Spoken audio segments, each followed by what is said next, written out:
안녕하세요. 오늘은 사활에 대해서 알아보도록 하겠습니다. 사실 바둑에서 제일 중요한 것이 사활입니다. 자기 돌로 집을 지어놨는데 이 돌이 죽어버리면 그 손실이 너무나 크기 때문에 꼭 두 집 이상을 내고 살아야 됩니다. 자, 그럼 요 자산기부터 먼저 보겠습니다. 현재로 흙집이 한 집, 두 집이 만들어져 있습니다. 그런데 지금 백이 할 차례여서 백이 놓게 되면 흙이 다른 데 둘 수 있을까요? 다른 데 두게 되면 백이 이렇게 단수를 칩니다. 단수를 치면 요 흙 세 점이 죽으니까 이어야 되겠죠. 이으면 다음에 백이 할 차례이기 때문에 백이 여기 놓고 이 돌을 다 딸 수가 있는 것입니다. 그래서 백이 여기 놓았을 경우에는 반드시 흙이 여기를 놔 주어야지 한 집, 두 집을 만들고 살 수가 있습니다. 이게 다음에도 배우긴 할 텐데요. 우리 바둑에 맛보기 개념이라고 있습니다. 백이 여기를 놓으면 흙이 여기를 놓고, 또 백이 여기를 놓으면 여기를 놓고, A 아니면 B, B 아니면 A, 이렇게 해서 두 집을 내고 살 수가 있습니다. 다음 요 우상기 모양, 이거는 아주 쉬운 모양이기도 한데요. 백이 할 차례여 가지고 백이 예를 들어서 나 이걸 잡고 싶어요 하고 예를 들어서 여기 놓았습니다. 그러면 흙이 요 백을 고맙습니다 하고 따먹으면 한 집, 두 집을 만들고 살아있는 모양이 됩니다. 그런데 백이 여기를 놓는 것이 아니고 요 가운데를 딱 놓습니다. 가운데를 놓는 것을 우리 바둑 전문 용어로 치중이라고 합니다. 치중. 가운데에 딱 먼저 들어간 것입니다. 그러면 여기는 흙이 집을 만들 수가 없습니다. 그래서 요 모양으로 이 흙돌 5점이 다 죽어버리는 것입니다. 이 5점이 죽으면 5점에다 10집, 11집, 12집이 백이 생겨버리는 것입니다. 그래서 흙이 반드시 여기를 놔서 한 집, 두 집, 이렇게 독립된 두 집을 만들어야지 살 수 있습니다. 다음 요 가운데 모양은요, 지금 보기에는 한 집, 두 집, 세 집, 네 집, 한 5집 정도 될 것 같이 보이죠. 그런데 아닙니다. 우리 바둑에서요, 먹여치기라는 특수 기술이 있습니다.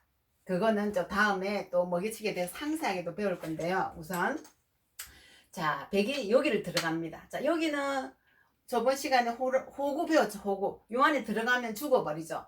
근데 백이 여기를 놓으니까 다음에 흙이 할 차례죠.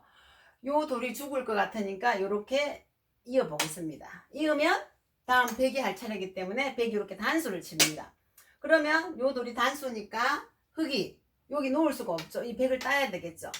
백을 따고 나서 다음에 예를 들어서 백을 이어주면 이 돌은 다음에 단수 쳐서 이으면 한 집밖에 안 됩니다. 그런데 여기서는 안 있고 백이 한 점을 키워서 이렇게 키우더라도 지금 요 두 점이 단수죠. 그러면 흙이 이거를 따먹습니다. 흙이 따먹었는데 다음에 백이 할 차례죠. 그러면 다시 이 한 점을 따먹을 수가 있는 것입니다. 그러면 마찬가지로 흙이 여기 놓을 수 없죠. 그럼 여기 죽으니까 단수 치면 죽이 이어야 되겠죠. 그러면 이 흙은 한 집밖에 안 되어서 죽어버리게 됩니다. 그래서 이 모양에서는 집이 5집 많아 보이지만 여기를 반드시 놔 주어야만이 한 집, 두 집, 독립된 두 집을 만들고 살 수가 있는 모양입니다. 자, 다음 요 가운데 모양은요, 지금 집이 하나, 둘, 세 집이 만들어져 있습니다. 그런데 우리 세 집이니까 뭐 두 집보다 많으니까 살았다고 생각할 수가 있겠죠. 그런데 아닙니다.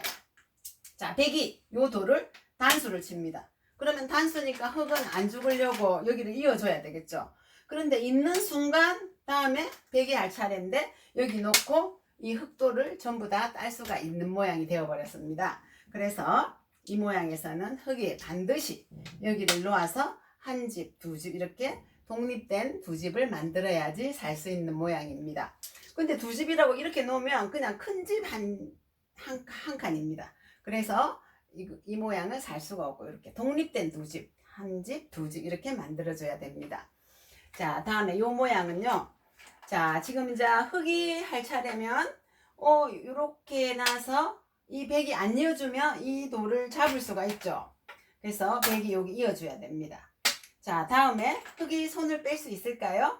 자, 예를 들어 흙이 다른 데 큰 자리 뒀습니다. 그러면 백이 그냥 젖히면 흙이 단수 치겠죠. 단수 치면서 흙은 이미 한 집, 두 집, 세 집, 네 집이 만들어져 버렸습니다.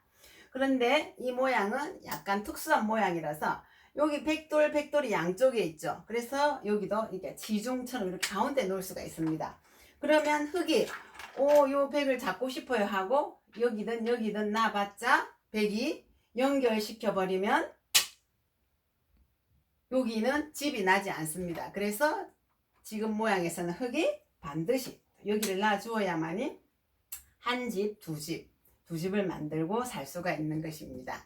자, 이렇게 바둑은 집을 많이 짓는 사람이 이기는 경기이기 때문에 집을 많이 지어야 되는데 흙돌이 이렇게 갇혀버렸을 경우에는 최소한의 집, 한 집, 두 집, 독립된 두 집을 만들어야지 살 수가 있는 모양입니다. 그러면 여러분 바둑 두면서 어떻게 해서 집을 많이 만들까? 만약에 자기 돌이 끊어졌으면 독립된 두 집을 만들어야 된다는 그 생각을 머릿속에 딱 담고 바둑을 한번 떠보시기 바랍니다. 오늘 여기까지 하겠습니다.